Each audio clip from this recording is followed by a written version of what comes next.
से समझना, आवाज नहीं। Acceleration due to gravity, small G. आप लोगों ने अपनी लाइफ में स्मॉल जी देखा होगा बहुत बार, जी की वैल्यू 9.8 मीटर पर सेकेंड स्क्वायर या वो। तो एक्सेलरेशन ड्यू टू ग्रेविटी का मतलब क्या होता है?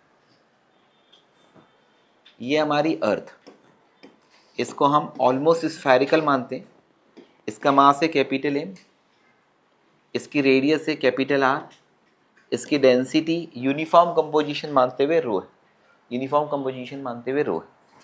इस पर अगर एक बॉडी रखी हुई है, उस बॉडी का मास है एम, है ना। अब force between earth and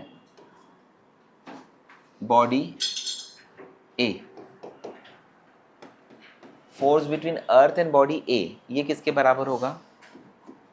A equal to G small M into capital M upon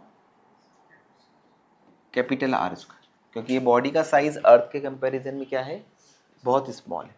तो फोर्स बिटवीन अर्थ एंड ये किसके बराबर आया? इसके बराबर आया, ठीक है। अब उसके बाद में यहां पर ए फिजिकल टू क्या होता है? Mass into acceleration. ये एक्सेलरेशन की वैल्यू किसके बराबर होगी? जी के बराबर, है ना। तो एफ इक्वल टू क्या ले लूंगा मैं? M G is equal to क्या होगा? G small M into capital M upon are square. ये कैंसिल हो गया, तो एक्सेलरेशन ड्यू टू ग्रेविटी की वैल्यू क्या आ गई? G M upon are square.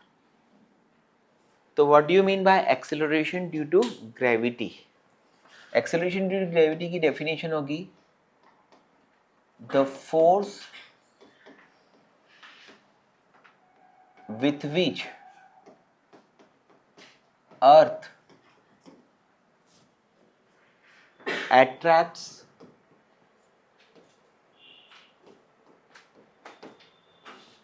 any body causes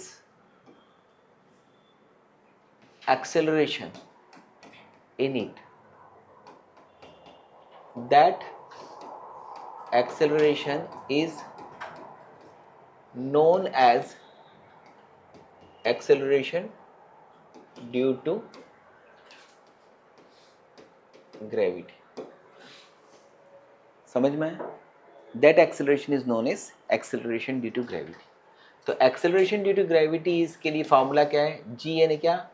universal gravitational constant. M यानी क्या? Mass of earth upon R यानी क्या? रेडियस ऑफ अर्थ का स्क्वायर। कहाँ पर है ये? जब वो A पॉइंट पर है। अब मास ऑफ द अर्थ के लिए फॉर्मूला क्या है? 4/3 पाई आर क्यूब रो। तो इस तरह से एक्सेलरेशन ड्यू टू ग्रेविटी का दूसरा फॉर्मूला क्या होगा? G into 4/3 pi R cube rho upon are square. ये कैंसिल हो गया, so it will be what? 4/3 pi G R rho. आया समझ? इस तरह से एक्सेलरेशन ड्यू टू ग्रेविटी के दो फॉर्मूले दिखते हैं। एक होता है G is inversely proportional to r square होता है। कब? जब मास कांस्टेंट।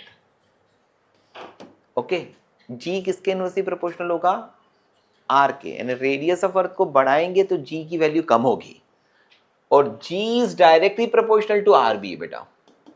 कब? व्हेन रो कांस्टेंट, जब डेंसिटी क्या होगी? कांस्टेंट होगी। तो देयर आर टू फॉर्मूला, एक और दो, दोनों आर पर अलग अलग तरह से डिपेंड करते हैं, लेकिन कोई कंफ्यूजन की बात नहीं है। सिंपल है कि जब मास कांस्टेंट होगा तो G is inversely proportional to r होगा, जब डेंसिटी कांस्टेंट होगा तो G is directly proportional to r होगा। अब यहां पर एक्सेलरेशन ड्यू टू ग्रेविटी का मतलब एक बार वापस से रिपीट कर देता हूं कि अर्थ की प्रेजेंस में बॉडी जिस एक्सेलरेशन से मूव होगी उसको बोलते हैं एक्सेलरेशन ड्यू टू ग्रेविटी, है ना। डेफिनेशन भी ये डाली है मैंने, the force with which earth acts in body causes acceleration in that body and that acceleration is known as acceleration due to gravity। आपने मोशन अंडर ग्रेविटी के questions कहाँ पे पढ़े थे? मोशन इन वन डायमेंशन में, है ना, जिसमें हम किसी बॉडी को ग्राउंड से कुछ ऊपर फेंकते हैं वगैरह। तो जी की वैल्यू क्या होती है? G M upon are square, है ना, क्योंकि ये जो फोर्स है ये इन दोनों के बीच में है, ये फोर्स इधर है, और यही फोर्स जो है वो किसके बराबर होगा? एम इंटू ए की वैल्यू जी के बराबर ली, ये फॉर्मूला है। अब हमें यहाँ पर ये देखना है कि अगर मैं अर्थ से कुछ हाइट पर जाता हूँ, अर्थ से कुछ डेप्थ पर जाता हूँ, तो उन पॉइंट पर एक्सेलरेशन ड्यू टू ग्रेविटी में क्या फ़र्क पड़ता है, किस तरह से फ़र्क, उसके अलावा अर्थ के रोटेशन के कारण भी जी की वैल्यू में क्या फ़र्क पड़ता है।